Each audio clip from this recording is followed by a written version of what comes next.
gonna try to do most of the NPC side quests and stuff like that. We're gonna kill all the bosses, all that good stuff.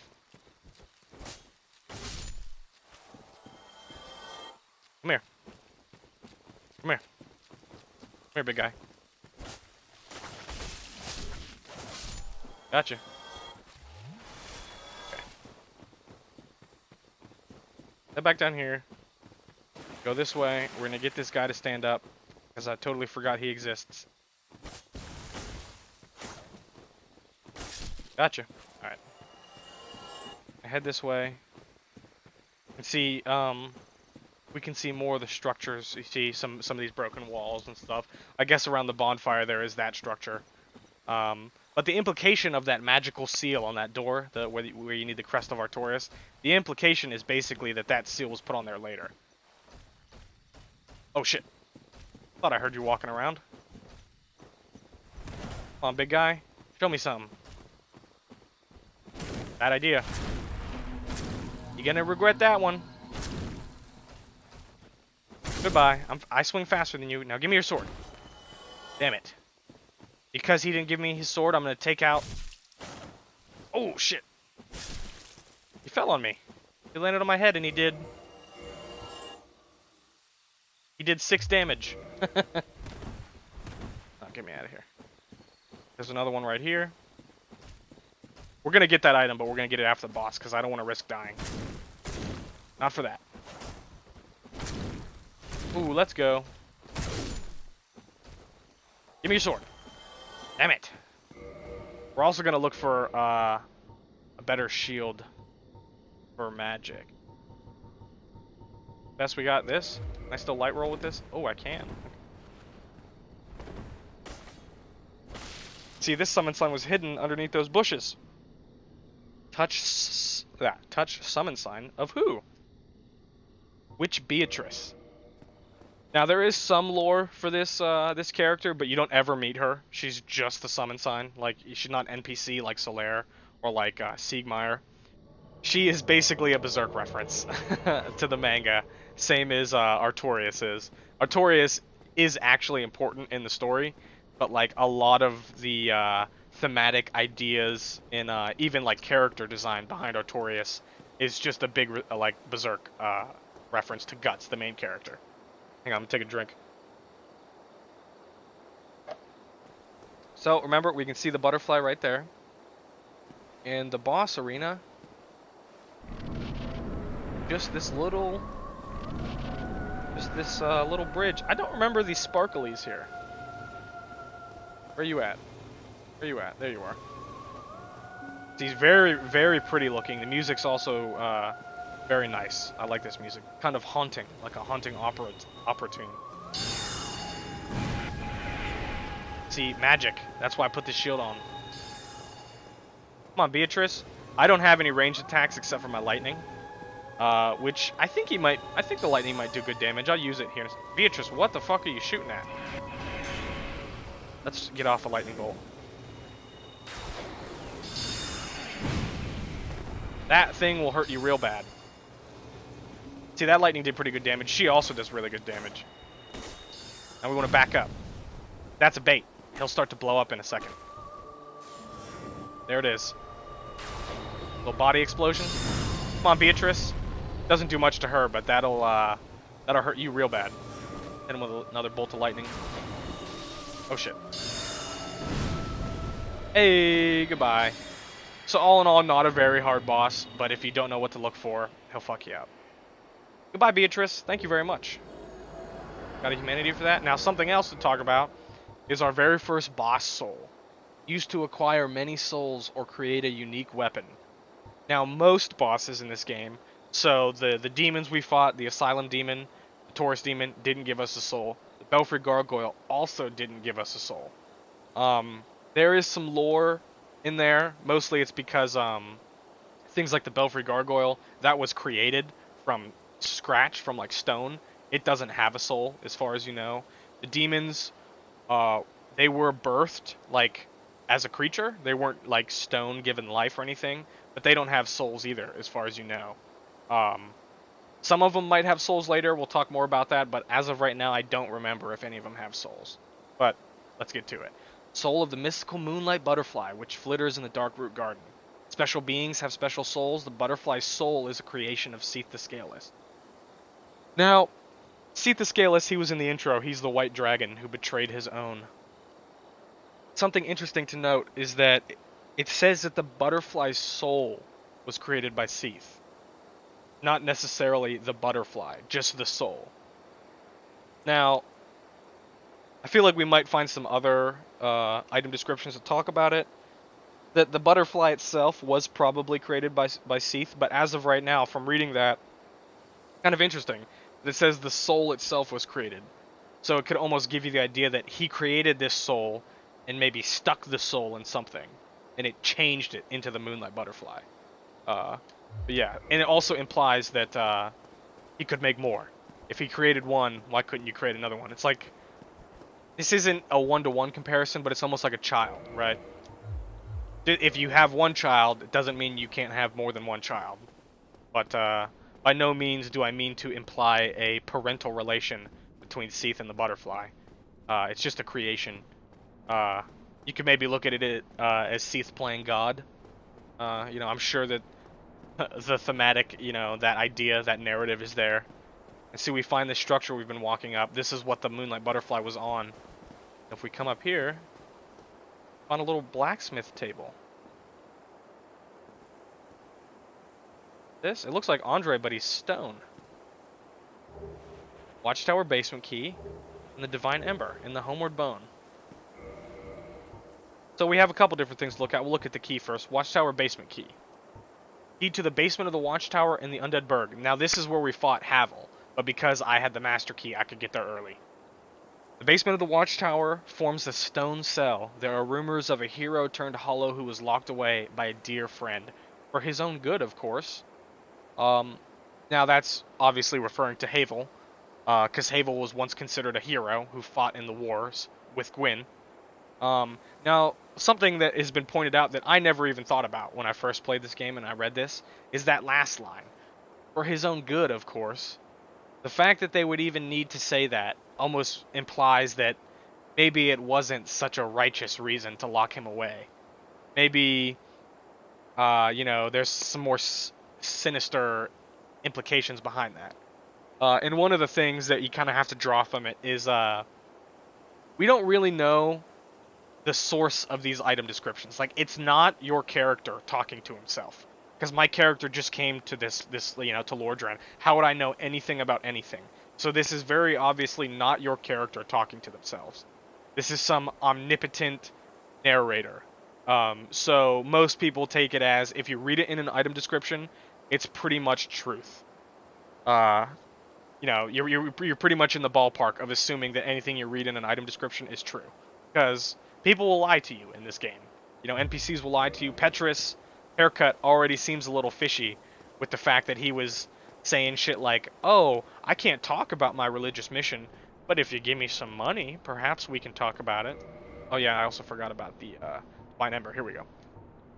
Ember required for weapon ascension. How I talked about if I make my weapon +5, I can't make it +6. I need a blacksmith to do that. Divine Embers are property of the church and intended for divine blacksmiths. Sends +5 weapon to divine weapon. Divine weapon can itself be increased up to +5. Divine weapons are for undead hunting, used against undead in the pawn of necromancers. So that ember is how I would normally make a divine weapon. By turning an already existing weapon into a divine weapon. It would give it magic damage, like my sword has. Shit. Didn't mean to do that. It would give it magic damage like my sword has, right? My sword does about 100 physical plus some scaling, about 100 magical plus some scaling. It would make my weapon magic. Now, obviously, I can't use it. The embers only work on weapons that are not already special. So this straight sword is already a magic sword. I can't do anything to this other than upgrade it, right? I can't make it divine, can't make it fire, can't make it like a crystal weapon, can't do any of that. Can't make it a lightning weapon. Same thing with the Drake Sword. Even though the Drake Sword has no magical properties, I can't change it because it's considered a unique weapon. Now something like this longsword, I could change this. And one of the little caveats there is if I made this sword a divine weapon, its required parameters down here, 10 strength, 10 dex, would stay the same. It would not have a faith requirement on it. So if I'm playing a class that doesn't have 25 faith, like me, but I want to go down into the catacombs to fight, to progress, because you have to go through there eventually. If I want to go down there, but I can't use something like a Storage Straight Sword, I could use that Ember to make a weapon, a divine weapon, just to have that divine property. Because it's the divine property that allows the weapon to permanently kill undead like a skeleton and stop it from reviving. It's not so much the magical damage as much as it is this little white circle at the bottom under the auxiliary effects, right? That little white circle with the 120, it's mostly that. That just signifies that it is a divine weapon. And that's what allows me to have that holy properties, right? Now, we're going to get that item. We're actually just going to run in there.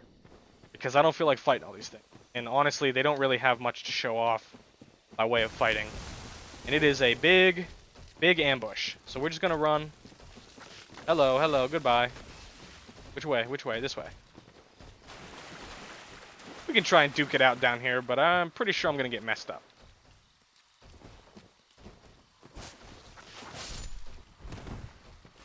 Come on, big guys.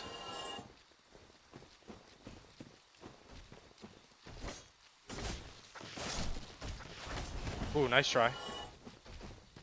Camera's fucking with me a little bit.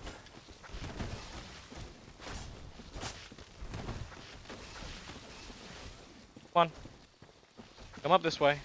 Oh, I'm not quite sure how far these people will all follow me. Is that all the farther you can go? Can you not fit up through here? Oh shit.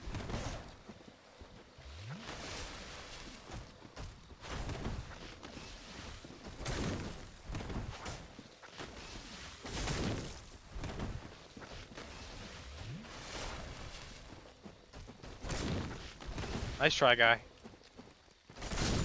You're dead. I'm sure it's quite annoying to watch it with the camera being all fucked up.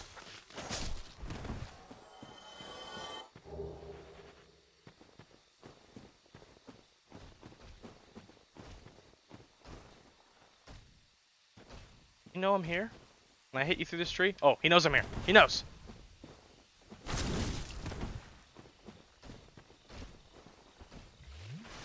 Alright, let's go, big guy. Come on. I would like to have your sword, because it's very cool. I would like for it to be mine. You're not going to use your little magic on me?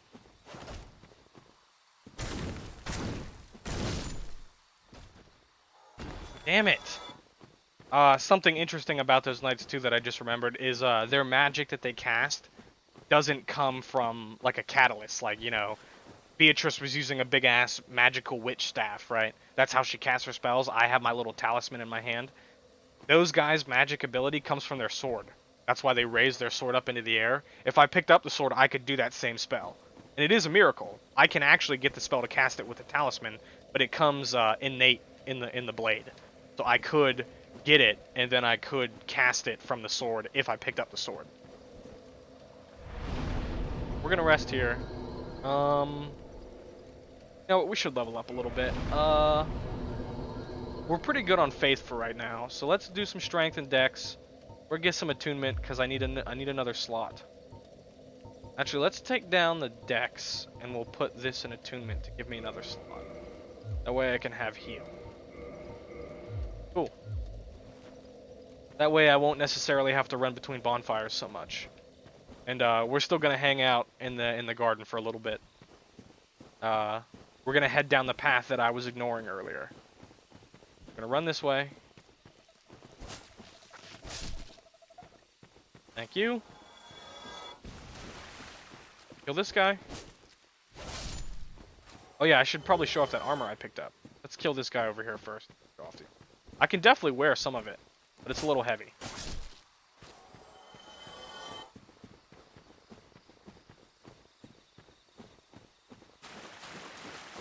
I knew it. You're going to look at me.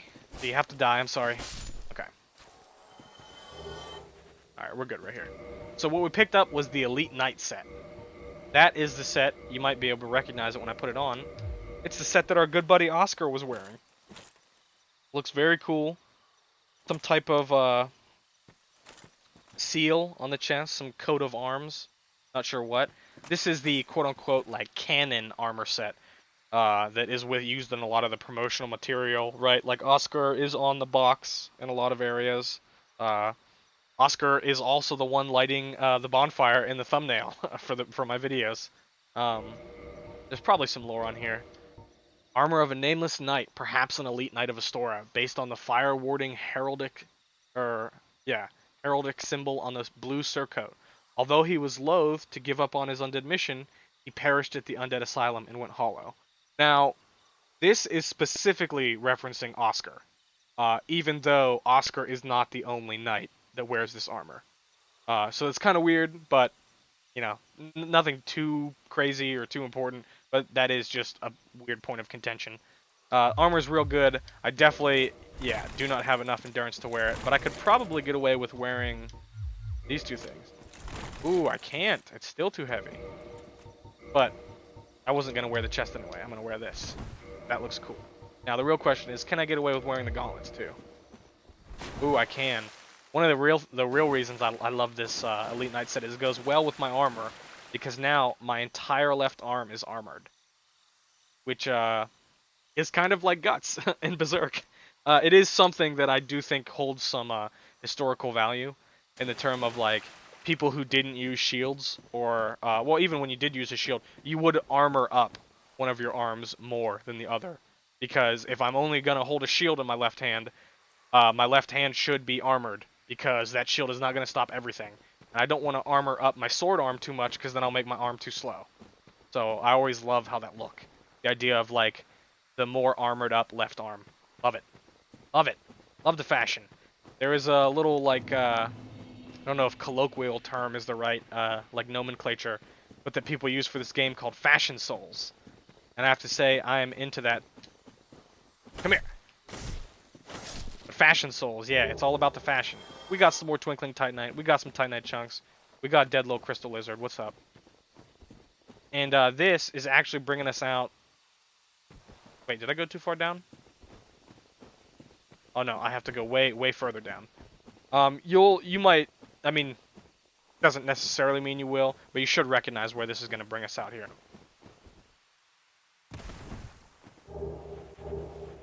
Got the leather set. I'm not sure there's much lore on this set. Yeah, armor made of soft leather. Common protection gear. We also got a longbow if you didn't want to buy it. Now, over there is Andre's church, I'm pretty sure. And see, we would have come out the back and come all the way through there and then come out to where that area is right there. Right where we came out of. Out of that little opening in the hill and come all the way down through here. Drop down here. Now, if that was where Andre was, then that means that over here, at the bottom of that tower, that is the Watchtower. That is where we fought Havel. And you can kind of hear something. We will figure out what that is in a moment, but first we need to show off that there is another path you can take. So, as I said, that's the door. You can kind of see the staircase above my head, off in the distance. And I remember when we came to that door, I was like, this is an area, I'm not going to go here yet. Well, now we are here, but we're out on the other side. So see, multiple different area, like, you know, directions you can come into this area from. You know, the level design in this game is fucking next level. Not to sound redundant, but, yeah, there's a lot of intricacies, and they build on each other. It's very, I don't want to say realistic, but realistic feels like a good word for it. And here we go, we have another friend. This is what I wanted to come down here for. We got another Black Knight. What's up, guy? I maybe should have put on a shield for you.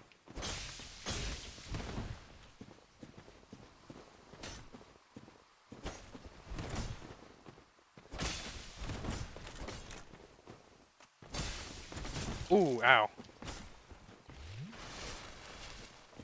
Bring you out up here so we can dodge around you. Oh, damn it! I thought I had more room. Oh, how embarrassing.